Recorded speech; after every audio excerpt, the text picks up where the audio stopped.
You know, I'm always doing that. Always flying out different places and just learning and picking everybody's brains and building relationships. I get that. This is actually the fastest way to gaining capital.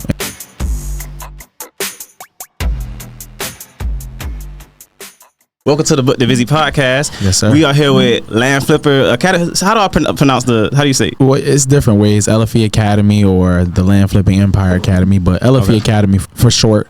Land Flipping Empire. Yeah, Land Flipping Empire. I like it. Is that what y'all started with the name as, or did it kind of change and develop as y'all went? No, we started with the name. Like out the gate, that was the name? Out the gate, that was the name. Okay. So how did y'all get into, I guess, land in itself, or did y'all, I saw in the I'll Talk Great podcast that you started out as a wholesaler? Mm-hmm. All right, so how long were you a wholesaler before you decided land is the move? Well, I was doing household selling, and then I decided to go over into land. We had a friend that taught us. We flew out to a seminar, and they was dropping the game on the land. Mm-hmm. So we took that game and we ran with it. Where was the seminar? Like what city? It was in Atlanta.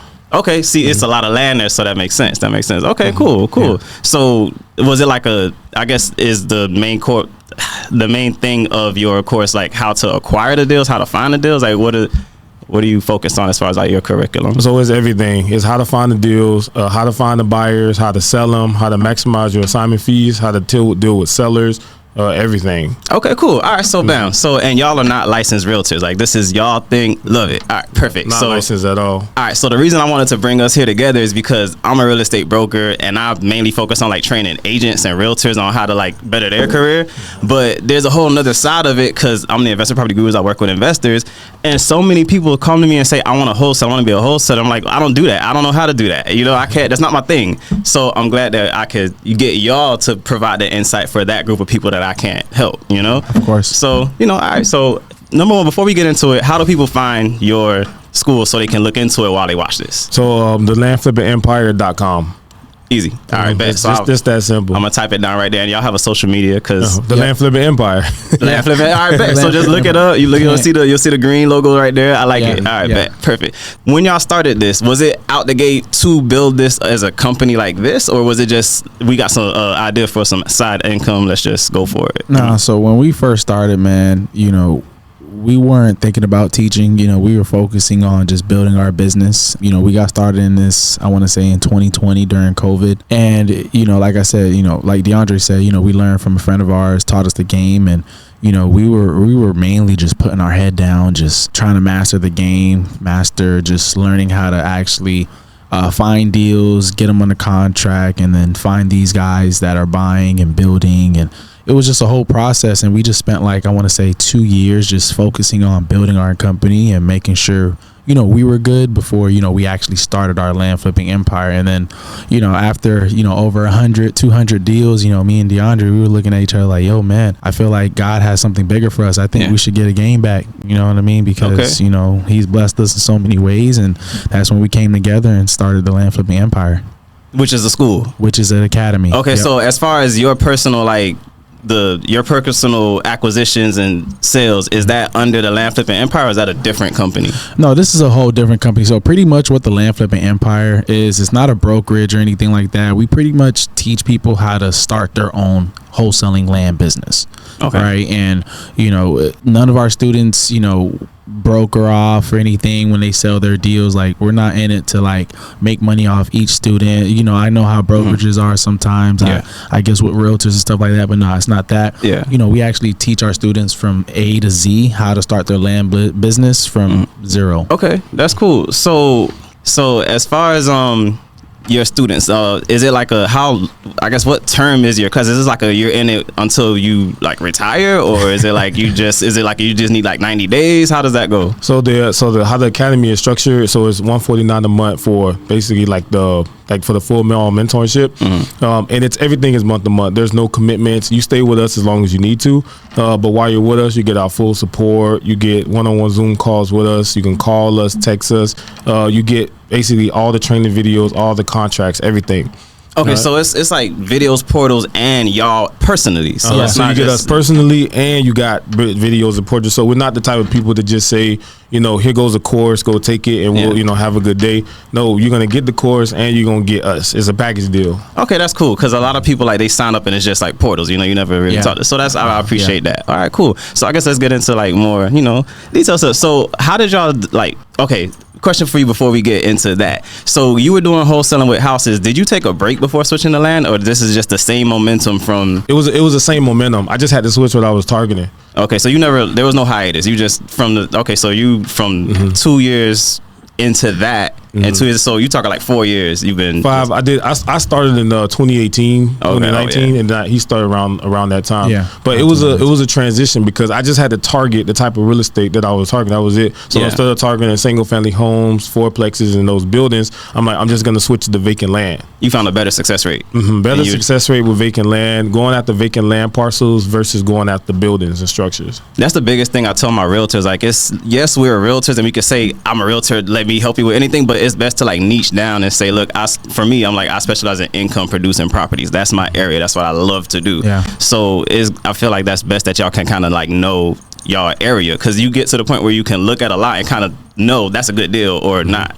after a while. When it first started, like, how did you determine your first good deal versus I should not buy that deal, if that makes sense? Well, first we like to build the relationships with the buyers that we work with, and they kind of let us know where they're targeting the type of land they're looking for, size, square footage, things of that nature. And then we just start, honestly, you learn as you go, but you start understanding, like, all right, flood zone, you start learning about flood zones, you start learning about road access, because I didn't even know that, when it comes to these vacant land parcels, they don't even have, some don't even have a road in front of them. Yeah. It's a dirt road or there's no road at all. Making sure they are not flood zones and not wetlands. They have road access. They have utilities and power access to that. So, that's how we kind of started off looking for those that knowing what's a good deal or not. That's kind of like the first steps you got to find out. So it sounds like you found the buyers first and just got a group of people together like, hey, would you be interested in land? I'm gonna ask you how that conversation actually went, but so you gathered the people and then you had the backing and you would just look for what they're looking for. Exactly. Because they already buying it, they already have the money, they already have the areas they're looking for. So all we're doing is just filling in the order. These buyers they've been building homes for years. They've been buying land, they've been building homes for years. They call them spec homes, where they buy the land, build a house, and then they sell it. It's instead of like flipping houses, it's called build to flip. Right. So the problem is that they can't source their own inventory. All right, they're slow at it, and they don't know how to do it as efficient as wholesalers do. So they rely on people like us to bring them deals constantly because they can't fill their own inventory. This makes a lot of sense because mostly like realtors, we're cold calling like for sale by owners, like the big pretty houses we could throw in the MLS. We're not really driving by vacant lots. Like, I should figure out who owns that. I guess not to give away the course, but how do you figure out when you see a lot who owns that? Yeah, so I mean, it's pretty simple. There's different softwares out there that we use to actually find the owner's information, and then pretty much, once we have the owner's information, we go out, and there's different skip tracing sites that we use. There's Batch Leads, Lead Sherpa, and like different free game. You get a free game. Oh, thank you. Wow. Free. It's so many different skip tracing sites out there, and then pretty much what we do, we get the owner's information skip traced, and then once we have the number, we put it in a CRM that we use, which is called Flipforce CRM. And we always tell people, if you're actually going to get into this business, you need a CRM, because that's pretty much what we use to actually market to these owners. And me and my partner DeAndre, we're actually sending out 1,000 text blasts every single day, just like, hey, are you interested in possibly selling your property? Because we realize, with these sellers, there's not a lot of attachment, to these. It's a lot. It's just dirt. You know what I mean? A lot of times, a lot of people, they live in Ohio, Kansas. They don't live in Florida, so they're like, I did think about selling it. And we reach out to them. It's pretty much as like a knock on the door, and we come up with a price, and we go from there. Okay, so are you like looking into anything before you reach out to the person, or is it just like you see the opportunity, you see the person, call them? There's no like pre-qualifying initially. Yeah, I mean, we are pre-qualifying. We want to make sure, obviously, we're speaking with the right owner. We're looking at the right property, right? But everything else is pretty much already done for, because like DeAndre said, we've already gotten the criteria from the buyer, so we know where he's looking, how big the property is. So we already have everything in front of us. And when we're plugging in the owner's information to kind of look at what we're looking at, we'll know if it's a good deal or not, just based on the area, the square footage, you know, and the price that we're talking about. Okay. Y'all haven't been realtors. How did y'all figure out contracts? Like, how did y'all figure out how to get people what to put in there, how to protect yourself, how to get out, you know, all of that? How did you get there? To be honest with you, YouTube. Okay, all right, that'll do it. YouTube was the biggest teacher when it came to contracts. Like how I still remember going on YouTube, how to write a real estate contract, you know. And then as I was writing the contracts, I started to realize what the mistakes were because I was doing it myself. Title companies were correcting me, sellers attorneys, and then other realtors some sellers had realtors that reviewed the contracts. So it was kind of like a learn on the go fly. Yeah. All right, when it came to the contracts initially. And then after a while I actually got with an attorney, my attorney that I used, and then, you know, broke everything down to me and made everything make sense. So, but honestly, it was just kind of like go learn as you go. But you didn't have to like have a horrible situation like I need to update the contract for that. Not really. Nothing really happened. As long as you have your inspection period in there, then it can pretty much get you almost out of anything, even if it's a bad contract. Yeah. But you got to make sure your inspection period is clean. You have enough time in case there is a mistake. Are y'all putting like a longer inspection period to give y'all time to find a buyer, or? No, that's the thing. We don't need to do a long inspection period to find a buyer because we already got the buyers ahead of time. The buyers are already there. Yeah. So we just put the same inspection period that the buyers require or longer. So if the buyer needs 21 days, we'll put 21 or 30 days inspection period. So if we could do longer than the buyer, that works. But sometimes we just match it exactly what the builders are, what they need. This is a matter of they're giving you a budget and you're finding something. I guess you're trying to get something under that budget. But when you approach them with it, like, hey, I found an opportunity, do they not try to be like, no, that's too much. Tell them, you know. Well, they don't. How do y'all protect your profit? Well, the thing is, number one, they don't know how much we got the contract for. Okay. Number two, they don't know how to get the seller's contact information. We do, because if they did, then they wouldn't need us. Right. Okay. I see. And then obviously we get the contract. So once we got the contract, we're good. So we get the contract with them, and then we send the assignment over to them, over to the buyers, and then we're pretty much good to go. But that's how we protect ourselves. Like, if they were able to get in contact with these sellers, they would reach out, they would find them. But they don't know how to. Right. Like, I'm telling you, like, we have builders we work with, they need 40 lots in this month. You know what I'm saying? They're sending this to us. Yeah. Hey DeAndre, hey Jeff, we need 40 lots. Yeah. If they knew how to find them, they wouldn't be sending to us. Right. They would go find their own they would go fill their own inventory. That's true. But they need help. Yeah. You know, so that's the opportunity for us. So they wouldn't want to go behind our backs and talk to ourselves and stuff, because that'll ruin the relationship. Because it's, you know, as you know, real estate is a relationship based business. So it's all about relationships. I get it. But so to avoid needing a license to do this, you basically getting a contract in your name or your company name. So you're purchasing it. So and then your company go as the buyer and the seller is the seller. And then you turn around and you do an assignment. So you're going to be assigning your rights to the contract to the buyer. So you're basically letting go all of your liability and you're putting it on the buyer, and then whatever that difference is, that's what you make at closing. I understand. So this is just a matter of like the box you check off on the contract being assigned. Literally just that. Okay, so your buyer may assign and be released from liability. I check the middle box to be fair to the the seller. Just for people that don't know, so there's 3 boxes: is buyer may not assign this contract, buyer may assign and be released from liability, or buyer may assign and may not be released from liability. Meaning, if your buyer doesn't show up, if you're not released from liability, you still are on the hook. Yeah. So so number one, when you get a contract done, are you putting your own money up for these escrow deposits, or I guess when you started at least? No. Are you now? No, still no. So you never had to. I mean, occasionally though. I mean, occasionally it just all depends. It's a good that you just can't let it go. Yeah, exactly. Okay. It just all depends on the deal. But majority of the time, you know, when we're sending these properties to our builders, they're like, "Yep, we want it." And then once we send an assignment, they're doing all the work. They're sending the contracts to the title company, and then they're sending the EMD deposit based on the terms of the contract. That's cool. Yeah, that's cool. Yeah, we're making money without coming out of pocket, bro. Okay. Yeah. How are you explaining to the property owners, like, to get them to sign this contract without seeing no money nowhere? Like, how did they just? I mean, pretty much. Is it all in like how you say it? Yeah. So pretty much, you know, we walk them through a process. We let them know, you know, hey, you know, we're an acquisition company here in the area looking to acquire, you know, 20 to 30 lots this month, and pretty much from there, you know, we let them know that, hey, you know, here are our terms, here's how fast we can close, and here's the title company that we're going to work with. As soon as they sign, we get all the paperwork to the title company along with the deposit, And then from there, the only thing that they would have to worry about is how they would like to receive their funds, whether it's an overnight check or an ACH wire. And every time it's like, oh, wow, okay. It's cool. more convenient. You know, they like working with us because there's no realtors involved and it's easy. A quick cash close. Okay, so I imagine your contracts are easier too. It's very easy. 100%. How many pages are your contract? 2 pages. That's it. 2 pages. Bro, So we're a straight. buyer and the property owner, two pages. With the buyer, it's only 1 page. What? Yeah. But with the seller, it's 2 pages. But if we're dealing with a seller's attorney or a seller's realtor or something like that, course. then we'll throw out the far bar vacant land. Mm-hmm. But when we're just dealing with sellers with no other realtors involved, it's 2 pages. Yeah, Because they can comprehend it, so it's easier for them to agree to it. exactly. So back in my career when I was trying to figure out how to get better at getting listings signed, someone put me on and said use the listing agreement from the Broward Association of Realtors because it's only 4 pages. The one with Miami is like 22 pages. So I'm like, it is easier to get the 4-page one. Like, I mean, did you get it signed? So I tried, and sure enough, I got more signed than not. But I'm a Miami Realtor governor, so I wouldn't advise anyone to do that now.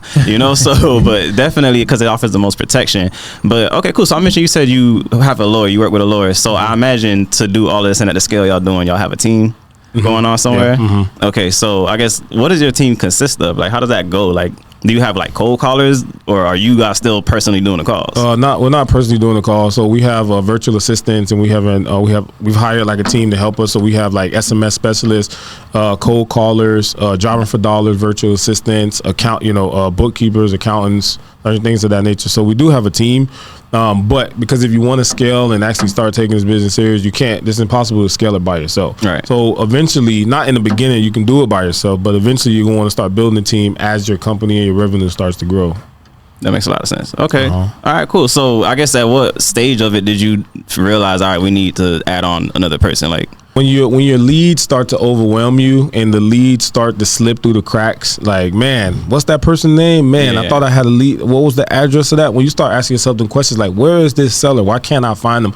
Or you have like 50 unread messages, you got to go through all of them and you can't get through them. That's when you know, like, all right, I need help. I need to start hiring somebody to help me with these messages. I need.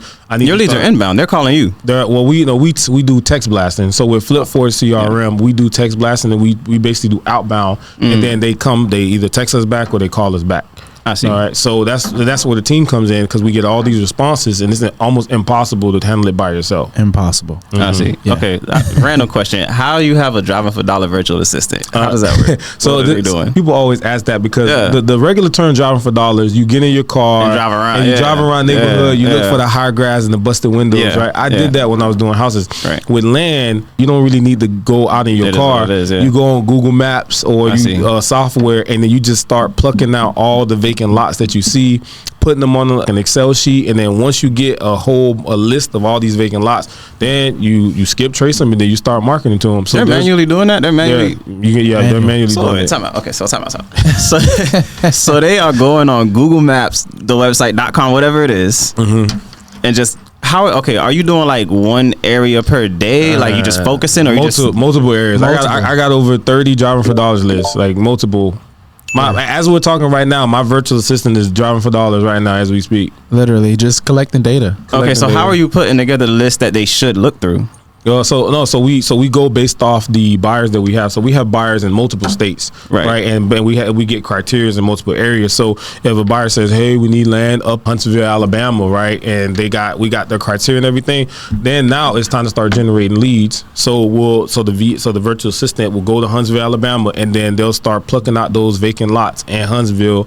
All the vacant lots that you see, anything that's empty, they put it all on Excel, because the goal is we want as much data as possible, and we want as much authentic data, because sometimes when you're pulling the list from these platforms, like when you pull a list from the MLS, things like, they don't give you all the data that you need. So if they don't give you all the data, then the most authentic is to go and start looking for it manually yourself. So it's not choosing between either or, it's both. So we have them driving for dollars, right, and I'm also pulling the list from other softwares and platforms, So this is a personal database that you curated yourself. Yeah, I need as much data as I need all the landowners in the city. I need every vacant lot owner. If you're not gonna sell to me today, then you're gonna sell to me in 2-3 years. All right. So as long as I get you in my database and I get your number, then I may not get you now, but if you don't want to sell now, I'm gonna get you in the next few years or the next few months or the next few weeks or days. It doesn't matter. We never stop following up. How do y'all find buyers? Because it seems like that's the name of the game. Once y'all find the buyers, y'all know what you're doing. You know what you want. Yeah, so pretty much it's simple, man. There's Google, Facebook, LinkedIn. There's so many different ways to find these buyers, right? But we mainly use Google just because, let's say, for instance, right, DeAndre mentioned Huntsville, Alabama, right? Let's say, for instance, we want to look for lots in Huntsville, right? Mm-hmm. We'll just simply go on Google, type in Huntsville, Alabama home builders, and it'll be a list of just different building companies that's in Huntsville with their phone number, the name of the building company, the website, and pretty much everything's right there. We'll pick up the phone and try to get in contact the land acquisition department and see who runs the land acquisition department for that company. And once we get in contact with them, that's when we're building that relationship to try to see how we can, exchange value to one another. So that's the free way. So that's the free way. That's the way we tell everybody to start off. Like, hey, you can find buyers for free. You don't need to pay for it. Now there are paid ways you can find buyers. So we use for example, I use a platform called DataTree. Mm-hmm. All right, so DataTree allows you to look at all the buyers or LLCs, corporations that bought land in the last 30, 60, 90 days. So that way, because when you go on Google, you don't know if these buyers are still active. You don't know if they move or shift their plans. You're just calling them and inquiring, right? Or you're emailing them inquiring. But on that platform or software, you get to actively see, all right, this builder just bought this lot at March 22 March 22nd 2024. So that was like, oh man, that was last month. So more than likely they're still buying if they just bought, you know what I'm saying? So you can go take the paid way to find the buyers, or you can do the free way, and you'll reach out to that new lot owner having just bought. So part of what you're looking for is also landowners that recently purchased. Well, we're looking for the LLCs that recently purchased. And not just individuals. Those are our buyers. Got it. Now we're looking for the individuals who purchase. I like to they own the lot for at least 2 years or longer, because in the last 2 years there's been so much growth in equity, things of that nature. So if we're in 2024, I'm looking at all the people who bought it into individuals and trusts that bought it in 2022 all the way down to the 1700s. So I want all that data. Got it. Okay, so I know that like lots come in like different phases of development, like from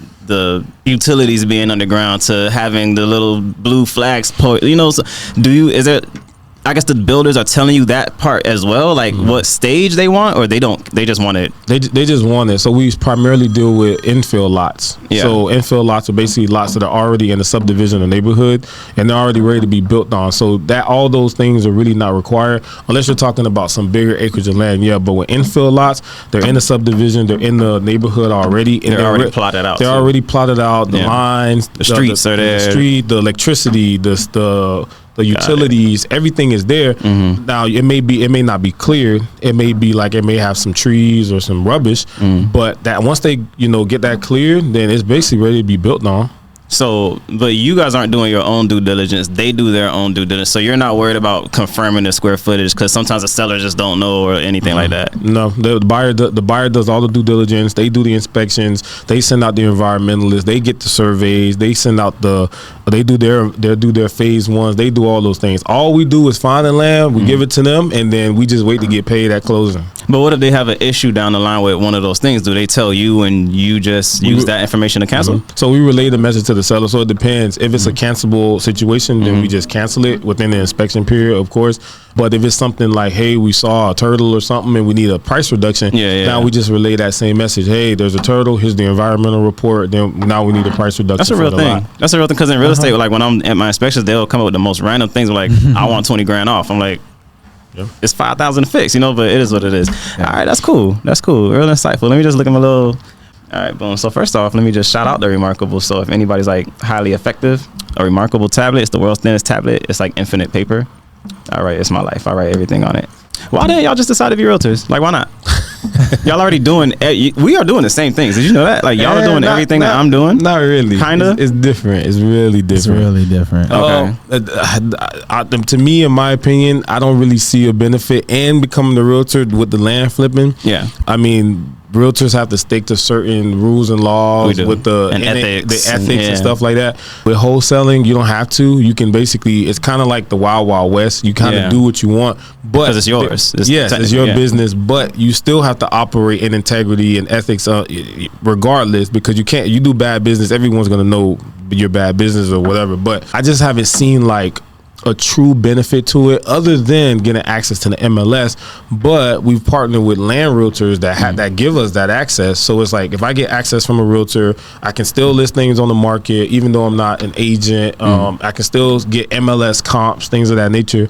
Then why am I becoming a realtor? I don't know if it's for the make my resume look better, make my IG bio look good. I don't know. Yeah, so the biggest, I guess, just for people that don't know, the biggest difference between like realtors and the wholesale is the real estate license just allows you to do a real estate service for someone else and get paid for it. But because they're purchasing property themselves and selling it themselves, there is no service they're doing. Though it is convenient for the land builders, it's not something they're doing for them. They're doing this for their own personal benefit. So that is the key difference.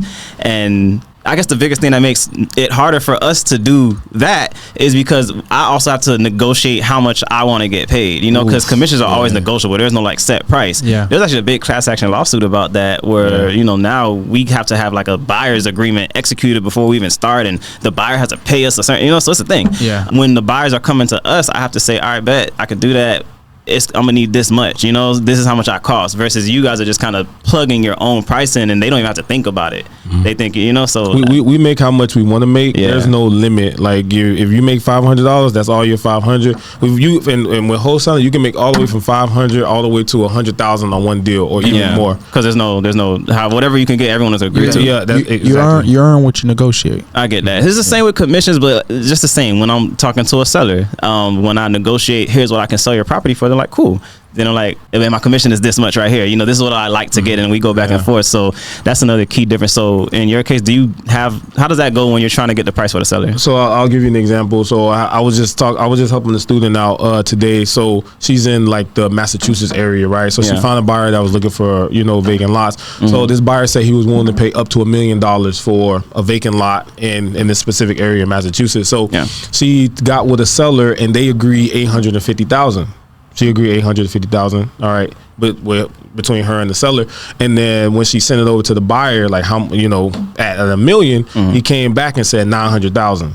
You know what I'm saying? So 850, 900,000. So her spread on that is 50,000. It's 50K. Yeah, you know what I'm saying? Clean. Yeah. So there's no commission. There's no you make what you negotiate. I get that. And then I'm always like, hey, if he came back at 900,000, he can probably pay more. We're counting them up 950, 950,000. You know what I'm saying? Yeah. And then they'll come buy another one from you. So you're just building up your buyers list, which is they're gonna keep going. So it's everlasting. It's similar with me because I'm building up my investors list because they're gonna buy one every year. So exactly. That's cool. Do you ever get a line under contract and do like a quick something like minor you could do to upgrade it to that next level just to get a higher price? Have you ever tried to do anything like that? Well, the only reason I wouldn't recommend that is because when you're wholesaling the lots, the goal is to not come out of pocket to do those things. You're gonna be in and out. You want to be in and out. You want to make your quick cash in 30 days or less. Between 2 to 4 weeks is when you want to make your money. Yeah. So if you're closing on the lot, you don't got money to close on the lot, then you have to clear it and you got to get the surveyors and you got to install this.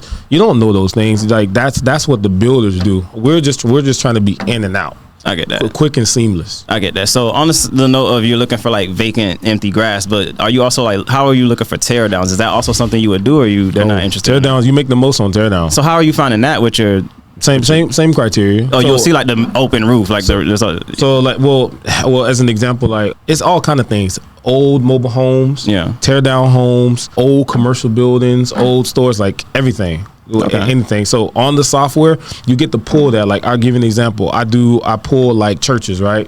Church lots. These lots are owned by churches, right? The churches are their businesses, and they also operate where they need money. They sell, they buy. So you can find a church that wants to buy more land for parking, or you can find a church that's like, hey, we got too much land, we need to sell some. The church needs money. That's how I can operate.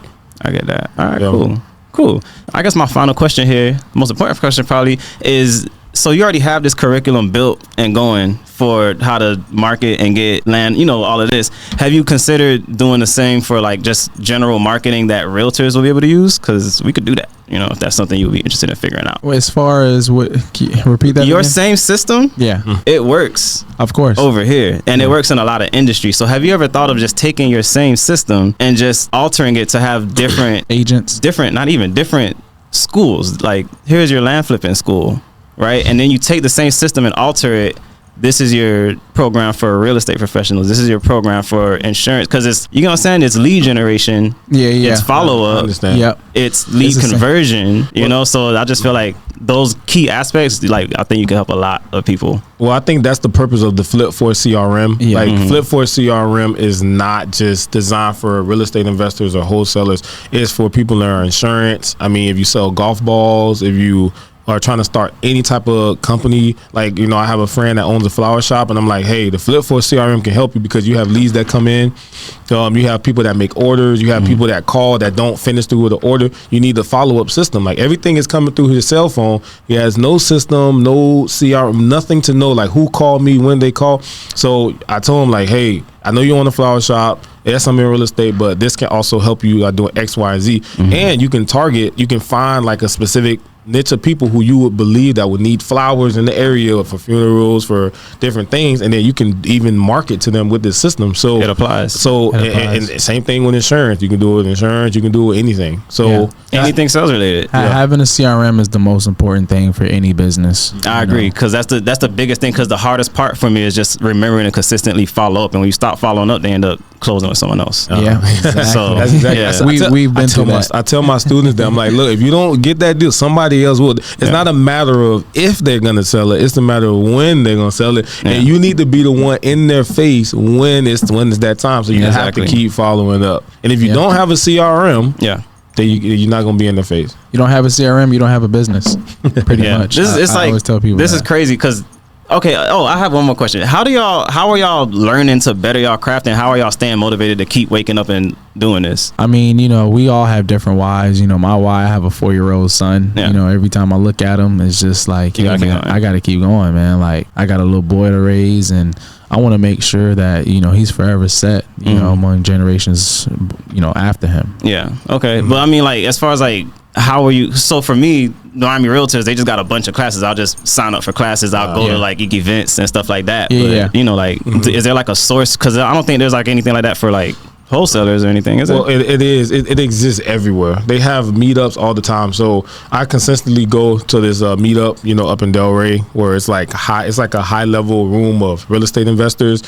So you can ask questions. You have different people sharing their stories. So you always want to be around people that are making more than you, that are doing bigger things than you.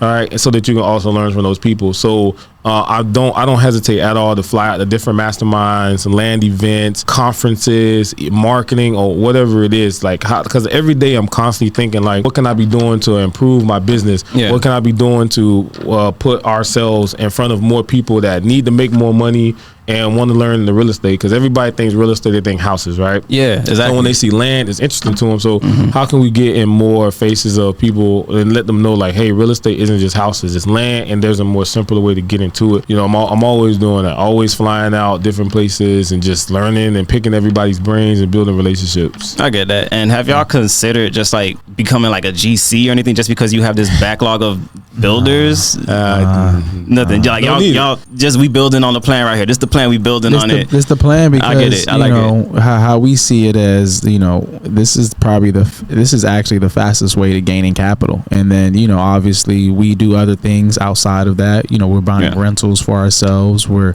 looking at different opportunities where we can, make our bucks here and there. I'll do a couple of fix and flips and stuff like that. But so every now and then you'll keep on yourself, like, yeah, and sometimes we'll buy land ourselves, of course. When we come across good deals, we'll take it down ourselves. But pretty much what we do is just to gain capital. It's the fastest way to make $100K. Yeah, that makes sense. Like, you have motion, you have something that's working and going for yourself. So it's like you want to just buckle down and get better at it and do it better and scale it, which you're doing by building a school, and now you got people and That's Exactly. cool. But yeah, but I think that, but I think people can get distracted, like, because I hear that too, where it's like, oh, you know, you've been doing this, so you might as well just get your broker license and become a mortgage broker. Yeah. Oh, you're dealing with insurance, well, you could just become an insurance broker. Oh, you're working with builders, so maybe you become a contractor. Well, all those things are really distracting. If you're a wholesaler, you're a wholesaler. Stick to it. Yeah. And again, like Jeff said, this is how you're gonna build your capital. Now, when you build your capital and you decide you want to go into something deeper, you want to be a contractor or something that's like on the side or something, and you want to invest into your passion, then I say you can do that. So you can use land wholesaling to raise capital for yourself, and then you can put the money into your second passion or something that else you really wanted to do. But you don't need to like, you don't need to think, well, I need to become an inspector because I'm buying a house, so I need to be an inspector so I can inspect my houses.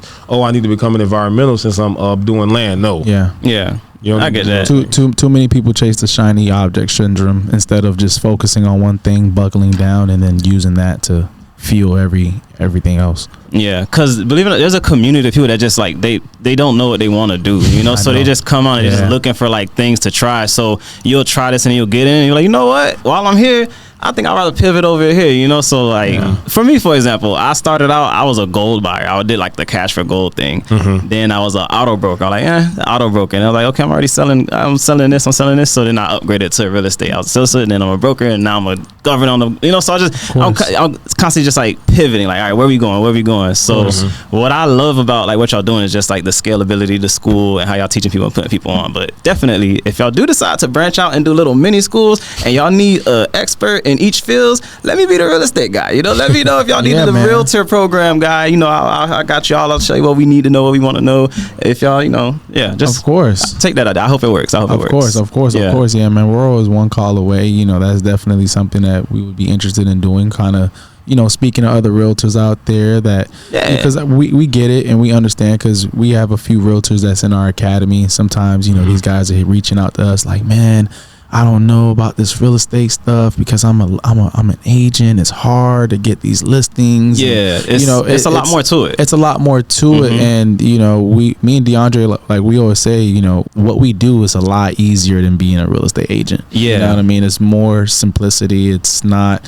You know, you don't have to stay up, you know, reading 100 pages. Yeah, trying there's to no remember. CE hours. There's no, none of that. Bro, nothing like what we have laid out is like, yo, man, stick to the script. Don't reinvent the wheel, and just take massive action. And you know, this works for people out there that take massive action and have a huge faith. Yeah, well, and that's what I like about what we're teaching with, you know, land wholesaling. Because we get people from all kind of professions. Like, I haven't heard now one profession that we don't have in our academy. Like, we get nurses, we get doctors, truck drivers, other realtors, anybody. Because you know, because once they get through the material, they get on a call with us, and then we just have a conversation. They're like, yeah, I've been in nursing for 30 years now, and I don't have enough to retire. I need some income, and this is where they at now. You know, and this is something from the start of school to when you're doing deals. This is all from like home or wherever you at. You don't need to. There's no offices. There's no equipment needed. No, all you need is a laptop. That's it, and some hustle. That's it. Yeah, you need a laptop, Wi-Fi, cell phone, some hustle. Like that's it. You be looking cool. I ain't gonna lie. You hit me on. Let me tell you. Hit me on Instagram, and then like every day, at some point, like him and his cool Crocs. He got the little wavy Crocs. You know what you call them, wavy Crocs? What are those? Those are called the Salem Burberrys, I believe. Well, him and the Salem Burberrys come out, and it'd be a nice FedEx envelope with a check in it on the floor, and I'm like, oh man, I gotta talk to these guys, see what they got going on. So that's cool. So you getting paid every single day. Yeah, man. That's cool. I can even show you. This was just in a week, man. It's like over 20,000 that we made like in a week. Hold on. Let me use this camera. Hold on. These are checks. These are checks that are being, you know, dropped off in front of my home just by, you know, reaching out to landowners and literally just connecting them with builders, and cool. I don't have to leave the house. You know, I can be inside all day with my son. You know, what's your average turnaround time like from the time you get a deal in the contract to the time you found the buyer and closed on it? 2 to 4 weeks. Wow. Sometimes, you know, I'm looking at months. Nah, I'm talking months. These are infill lots. You know what I'm saying? These are little small 10,000, sometimes 5,000, 6,000 square foot lots. So, you know, the turnaround time is a lot quicker. If it's larger acreages, 5 to 10 acres, the turnaround time is some months because it's a bigger plot of land. But these infill lots, 2 to 4 weeks, and you know, we're getting checks out our door. And imagine, daily, right? Almost. Imagine, right? because we're not only just talking to one people, we're talking to multiple people, and sometimes we're getting 10 deals under contract, 20 people under contract, so they're coming in. That's the biggest thing. Y'all coming in and y'all getting contracts. We coming in, we getting leads to convert into contracts. So that's cool. I'm not a lot quicker. I'm not trying to hold y'all. I just keep coming up with new things I'm curious about. We love it. We love it. Nah, that's cool. I know. That's great. That's great. I had a question I was holding on, but I didn't want to interrupt y'all, but I lost it in listening to y'all. But it's all good. Okay, so tell people how to find the school one more time, just so I can put the little website at the bottom of it.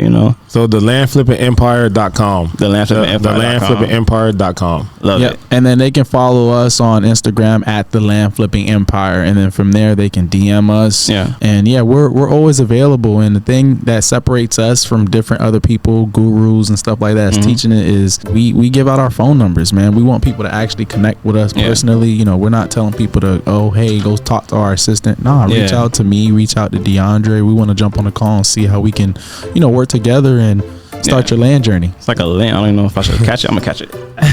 So like if somebody wanted to reach us or get in contact with us, they can text or call us at 561-223-9560. Y'all came from West Palm? Well, I'm up in West Palm. That's cool. Okay, that's cool.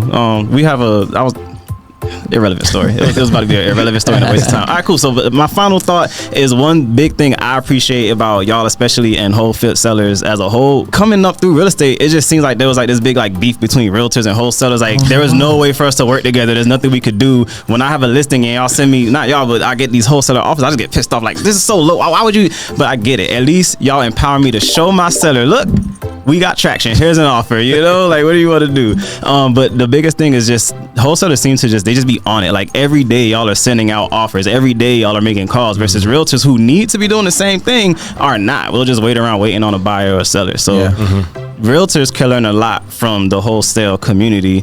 But I have a software that gives me all vacant lot plots. Like I get the plots and the numbers and all that. We'll talk. Okay. But so and wholesale, like it's just hand in hand. I thought we had to do this. This was a big interview.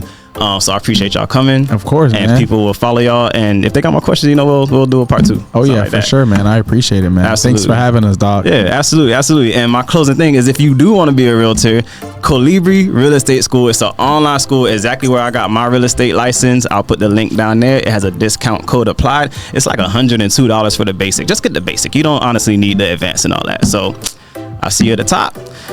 I'll see you in the next one. I appreciate y'all. Man, Wait. How do they follow y'all individually? Like, what if So I have my own personal Instagram, Jeffrey Altidort, JEFFREYALTIDORT, and pretty much people from there, they can DM me and, hey, man, let's jump on a call. You got a personal? And they can find me on Instagram at the Landman Dre.